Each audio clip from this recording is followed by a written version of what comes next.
Fala, meus amigos e amigas são paulinos, uma ótima sexta-feira para vocês. Estamos aqui novamente trazendo mais um vídeo no canal com as últimas informações do tricolor. Estou trazendo um corte do All Sport, onde André Hernan traz as últimas informações sobre a renovação de Juan Tressoldi. Além disso, ainda sobre esse debate sobre uma possível SAF no São Paulo. Se inscreva no canal, deixa seu like, seu comentário. Vamos para o vídeo. A história do Juan Tressoldi, ele vai ter que fazer cirurgia. Vai passar por cirurgia. Só que ainda não está definido se ele faz essa cirurgia aqui no Brasil ou se ele faz na Itália. O Sassuolo está pedindo para que ele retorne à Itália e faça o tratamento lá. E aí o São Paulo, tipo assim, ó, vamos tratar o cara aqui, tá valendo o nosso acordo, porque o São Paulo ativou a cláusula de compra do jogador. Porque a prioridade de compra era do São Paulo, pelo empréstimo. O São Paulo está tentando um reempréstimo com que ele faça a cirurgia aqui, com o Dr. Moisés Cohen. Cirurgia no joelho, né? É meniscal. Que ele faça a cirurgia aqui no Brasil, Dr. Moisés Cohen, e aí ele faça a recuperação no Refis. Diante dessa cirurgia aqui no Brasil e recuperação no Refis, com a estrutura do São Paulo, o São Paulo teria um reempréstimo, como fez com o Ferrarese e com o Grupo City. Essa é a discussão que está pegando nesse momento agora. Então, assim, é um puxa da lá, puxa de cá, o staff do jogador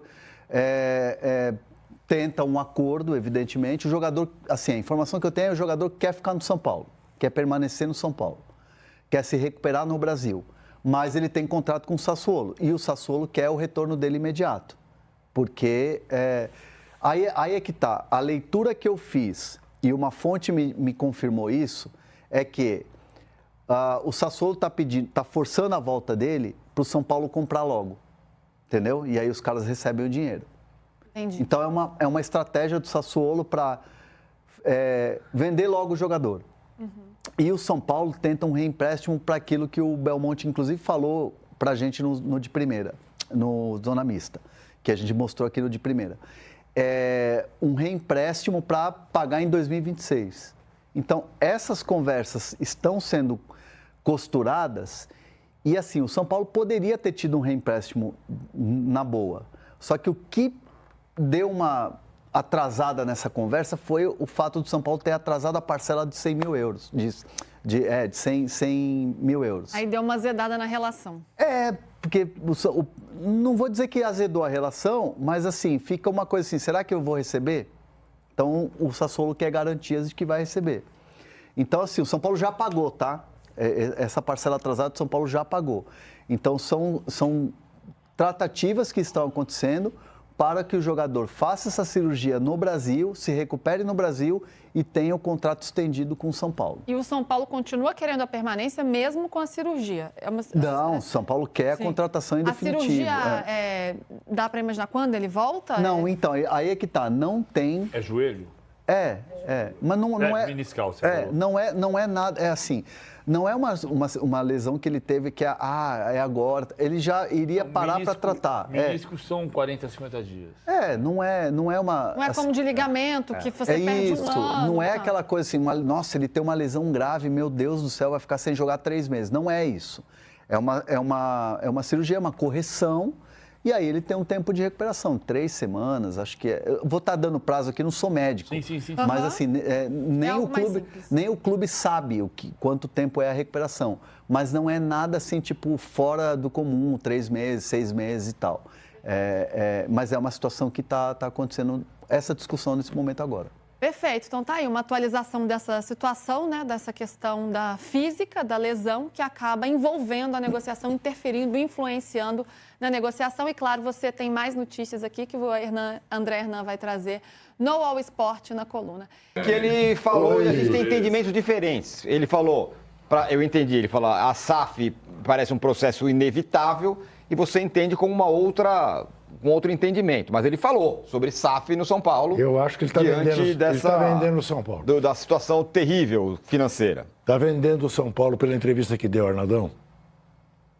Bom, eu vou fechar com o Augusto Melo agora, porque o Augusto Melo, nessa entrevista que o Juca falou, ele falou: São Paulo não deve virar SAF. Não foi isso. Até solução. Ele tem solução pro São Paulo também. Contrata ele para CEO. É isso. Contrata ele para CEO do São Paulo. Em vez do Marcelo Paz, Augusto Melo. Nossa Senhora. Não, Tironi, eu acho o Casares vai tentar ou está tentando algum caminho alternativo. E se vender o São Paulo, tem antes, né, de vender o São Paulo, essa tentativa de parceria nebulosa da base do São Paulo, que é o bem mais precioso que qualquer clube de futebol brasileiro tem, né? Sua categoria de base, com esse tal grego. Está na mesma entrevista para o Tabet, né? A tal da parceria com o Marinax, que ele disse que vai sair até o final do ano. Então, antes de virar SAF, o São Paulo vai tentar uma parceria na base que transforme o clube de novo num competidor por alguma coisa. Numa vitrine de jovens. O mercado. Exato. Essa coisa que para mim não está, e a entrevista não esclarece, embora o Tabet tenha apertado o Casares nesse ponto bastante. O que ele também deixa claro nessa entrevista é o que a gente vem falando, mas o torcedor de São Paulo está com uma dificuldade em entender, é que a adoção desse regime responsável, vou colocar bem entre aspas aqui, de contas para esse período, né, a ponto do São Paulo não conseguir contratar jogador com pagamento de direito federativo algum há um ano, está completando um ano esse novo plano do Casares, um ano. Ele diz que esse plano, nessa entrevista, vai continuar por pelo menos mais um ano, ou seja, o São Paulo no mercado vai ser um dos mais fracos da Série A de novo, mais 2 janelas, para, quem sabe, em 27, 28, ele já fora do poder, vai vendo, né? Porque o mandato dele acaba no final de 26, para 27 e 28 ter uma condição de disputar jogadores no mercado com os principais clubes brasileiros. Então, é um tempo para não adotar a via Corinthians, o São Paulo está tentando uma outra alternativa. Não sei se vai dar certo. E o Casares já falou tanto, desde que ele assumiu o poder, que é difícil confiar, né? A gente sabe que o plano é restritivo e que o São Paulo, a 2 janelas, não tem dinheiro para contratar ninguém, né? E está louco para vender qualquer um. É assim o São Paulo nessa temporada. E ele diz que isso vai continuar por pelo menos. Ele pode ser candidato à reeleição, Arnaldo? Não. Pelo estatuto, não. Ele já deu o primeiro golpe, né? Ele conseguiu a reeleição que não existia no São Paulo, ele já foi reeleito. Olha lá, ó. Tá vendo? Aí eu acho, tem até uma coisa estranha, ou interessante para discutir, né? O São Paulo é um dos clubes brasileiros que menos tem vocação para a SAF. Por quê? Porque ele não está. Por quê? Porque ele não tem preço, né? Ele tem estádio próprio, 2 centros de treinamentos próprios, ele tem a 4ª maior arrecadação do país, mesmo em tempos...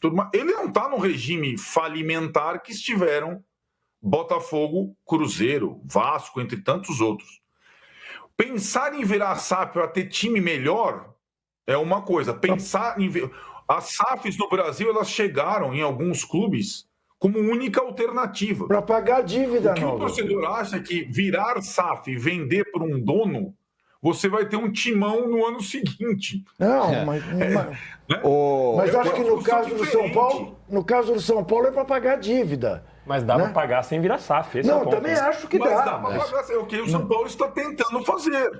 Tem uma frase muito boa do Mauro, que ele falou outro dia, mas vale repetir. Você falou assim... Porque o Casares fala, não, precisamos fazer alguma outra coisa para voltar a competir com os principais adversários, os principais adversários que não são SAF. Isso. Então ele vai virar SAF para competir com o Flamengo e Palmeiras que não são SAF. Exato. No Corinthians tem uma ideia que está correndo aí, a Safiel, que é interessante. Que é o modelo que eu sempre defendi mais, que é o modelo. Não é o modelo do Green Bay Packers, mas se assemelha. Que o clube mantém o controle, mas você tem um grupo que gerencia. Enfim, tem coisas surgindo. Eu vou voltar a dizer, a SAF não é miraculosa, mas que para alguns clubes não há outro caminho, Sim. não vejo assim com clareza. Não sei se é o caso do São Paulo, porque esse patrimônio que o São Paulo tem é inegável. É inegável. Né? Aliás, o Casares diz isso, dá uma cutucada, né? Estádio pago, com escritura passada, né? Que não é nem a situação do Corinthians, nem a do Palmeiras. É.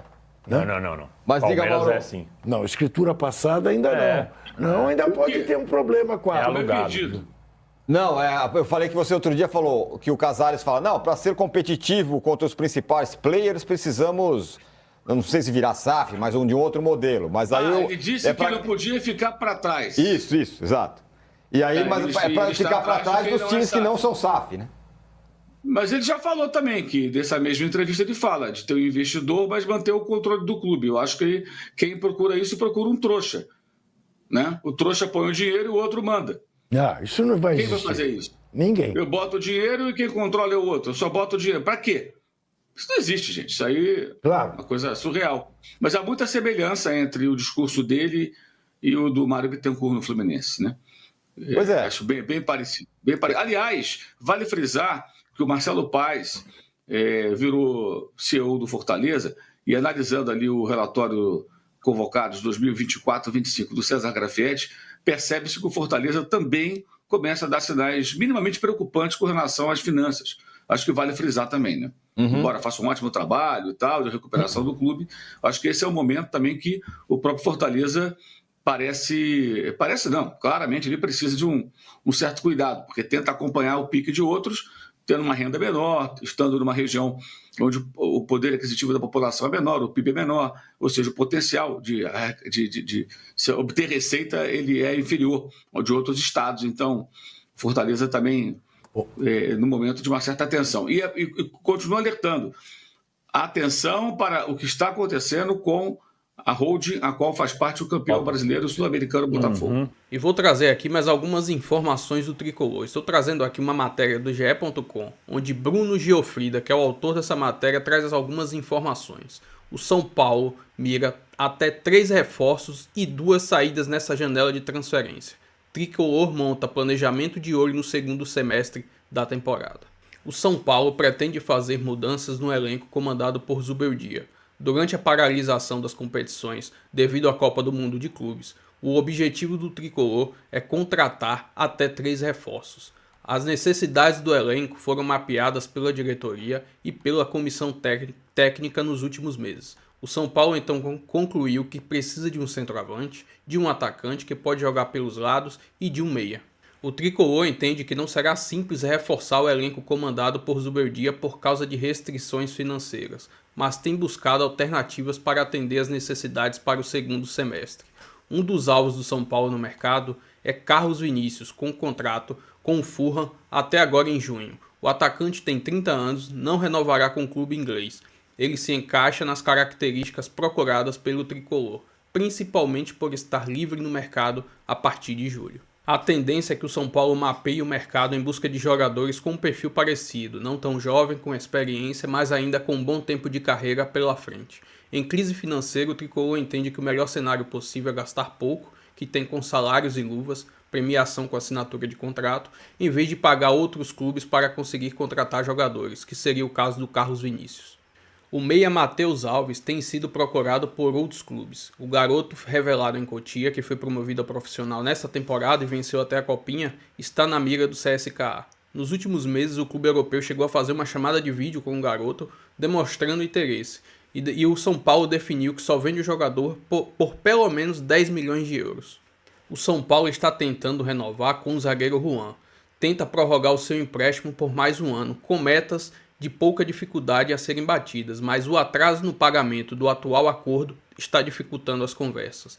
Já a questão do Marcos Aurélio, o Tricolor tem conversas adiantadas com a Lazio para prorrogar o empréstimo por mais uma temporada, também com metas simples de serem batidas, e confia no acerto nas próximas semanas. Até o retorno do Campeonato Brasileiro em 12 de julho deve ter mudanças importantes no elenco. A tendência é que tenha mais chegadas do que saídas, ao menos é o desejo da diretoria. Enfim, essas são algumas informações do São Paulo. Se inscreva no canal, deixa seu like, seu comentário e até o próximo vídeo. Valeu!